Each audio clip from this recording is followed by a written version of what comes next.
చక్రవర్తి చనిపోయిన తర్వాత రోమా సైన్యాధిపతి వెస్పాసియన్ కొత్త చక్రవర్తి అయ్యాడు. వెస్పాసియన్ చక్రవర్తి కుమారుడు టైటస్ ఈ తిరుగుబాటును అణచివేయడానికి పంపబడ్డాడు. అది క్రీస్తు శకం 70వ సంవత్సరం ఫిబ్రవరి నెల 8వ తారీఖు. టైటస్ తన 80,000 మంది సైనికులతో ముట్టడింపు యంత్రాలతో యెరూషలేమును చుట్టుముట్టి అందరూ లొంగిపోమ్మని హెచ్చరికలు చేశాడు. అయినా ఇజ్రాయేలీలు తిరుగుబాటు ఆపక హెచ్చరికలను తిరస్కరించారు. ఆ రోజు పస్కా పండుగ. యెరూషలేమును టైటస్ సైన్యం ముట్టడించింది. ఇరుపక్షాల మధ్య యుద్ధం నిర్దాక్షిణ్యంగా అతి తీక్షణంగా కొనసాగింది.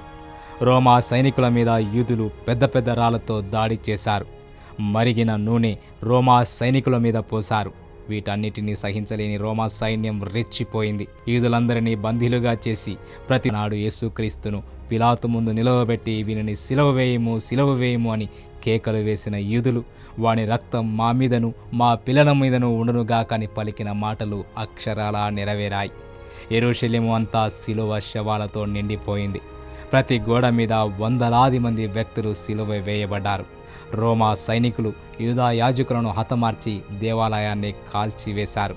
ఎంతోమంది అగ్నిలో కాల్చివేయబడ్డారు. బ్రతికి బయటపడిన యూదులను బంధించి రోమా పట్టణానికి తీసుకుని వెళ్ళి అక్కడున్న రంగభూముల్లో హతమార్చారు. అనేకులను బానిసలుగా అమ్మివేశారు.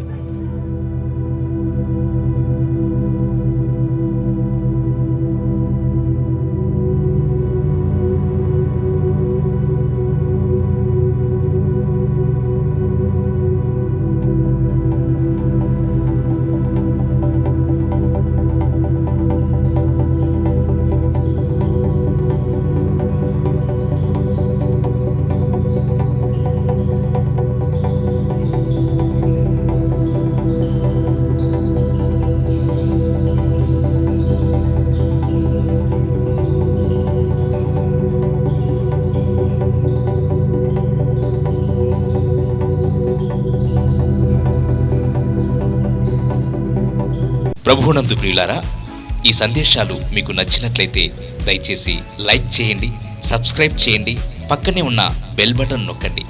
ఈ సందేశాలను దయచేసి 10 మందికి షేర్ చేయమని ప్రభువు నామమున ప్రేమతో మీకు మనవి చేస్తున్నాం.